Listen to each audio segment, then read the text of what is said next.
এই নিষ্ঠুর মহিলাটি বাচ্চাটিকে গরম তেলে ভাজার জন্য রেখে যায়, কিন্তু কিছুক্ষণ পরে সে দেখে বাচ্চাটি মজা করে গরম তেলের উপরে সাঁতার কাটছে। হঠাৎ বাচ্চাটি তেলে ছটফট করতে শুরু করে আর তেলের ছিটে গিয়ে মহিলাটির উপরে পড়ে।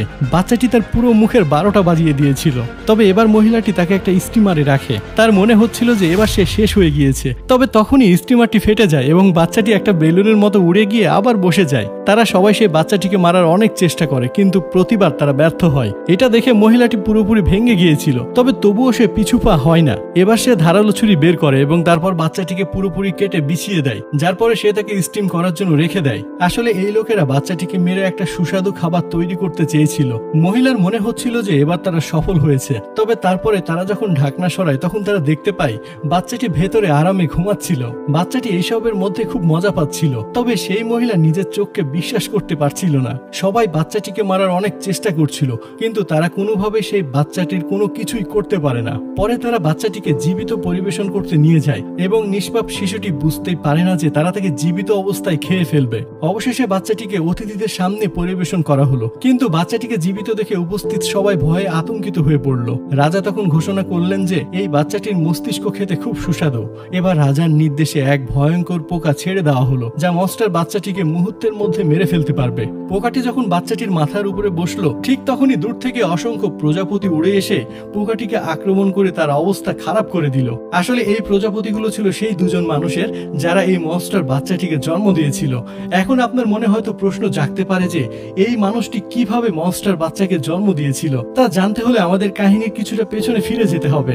এখানে আমরা দেখি মনস্টার দুনিয়ার এক খারাপ মনস্টার পরবর্তী রাজাকে হত্যা করে নতুন রাজা হয়ে ওঠে। এরপর সে অন্যান্য মনস্টারদের উপরে খুব খারাপ ভাবে অত্যাচার করতে শুরু করে, এমনকি সেখানকার পুরনো গর্ভবতী রানীকে হত্যা করার চেষ্টা করে। তাই রানী তার সন্তানকে বাঁচানোর জন্য দেহরক্ষীদের নিয়ে মানুষের জগতে পালিয়ে আসেন, কিন্তু খারাপ মনস্টার হাল ছাড়েনি। সে রানী এবং তার সন্তানকে খুঁজে বের করে তাকে মারার জন্য সৈন্যদের পাঠিয়ে দেন, কারণ মনস্টার রাজা বিশ্বাস করত যে রানীর যে সন্তান আসছে সে মানুষ এবং দানবদের মধ্যে ভালোবাসা এবং শান্তি প্রতিষ্ঠা করবে। তাই সেই মনস্টার রাজা রানী এবং তার সন্তানকে মারতে চেয়েছিল।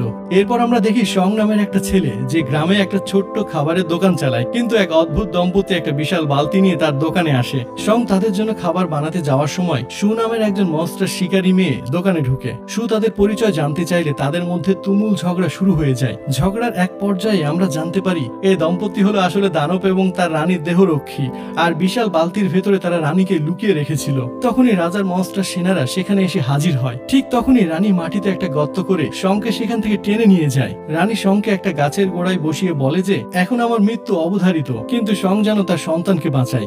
এই বলে রানী তার গর্ভ থেকে সন্তানকে বের করে শং এর মুখের ভেতরে ঢুকিয়ে দেন, আর সাথে সাথে শং এর পেট ফুলতে শুরু করে এবং সে প্রেগনেন্ট হয়ে যায়। এর মাঝে রাজার সেনারা রানীকে আক্রমণ করে, কিন্তু ততক্ষণে সু সেখানে এসে পৌঁছে যায়। সে তার জাদুকরি পুতুল দিয়ে মনস্টারদের সঙ্গে লড়াই করে এবং শংকে সেখান থেকে উদ্ধার করে নিয়ে যায়। বাড়িতে পৌঁছানোর পর সু যখন শং এর ফোলা পেট দেখে তখন সে হাসতে থাকে।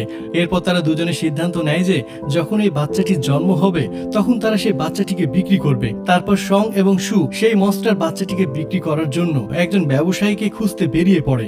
অনেকক্ষণ ভ্রমণের পর তারা একটা হোটেলে রাত কাটানোর জন্য থামে, কিন্তু হঠাৎই শং এর প্রসব বেদনা শুরু হয়। সু কিছুতেই বুঝতে পারছিল না যে এই মুহূর্তে সে কি করবে। শং প্রচন্ড ব্যথায় চিৎকার করতে থাকে। কিছু সময় পর শং একটা অদ্ভুত বাচ্চার জন্ম দেয়। বাচ্চাটির মাথায় মূলার মতো শিং ছিল, দেখতে অনেকটা ছোট্ট মনস্টারের মতো। বাচ্চাটিকে দেখে শং এবং সু দুজনে হতবাক হয়ে যায়। তারা বাচ্চাটির নাম রাখে হুবা। এরপর তারা তিনজন আবার যাত্রা শুরু করে দেয়, কিন্তু যখন তারা বিশ্রাম নেওয়ার জন্য একটা কুঁড়ে ঘরে থামে তখন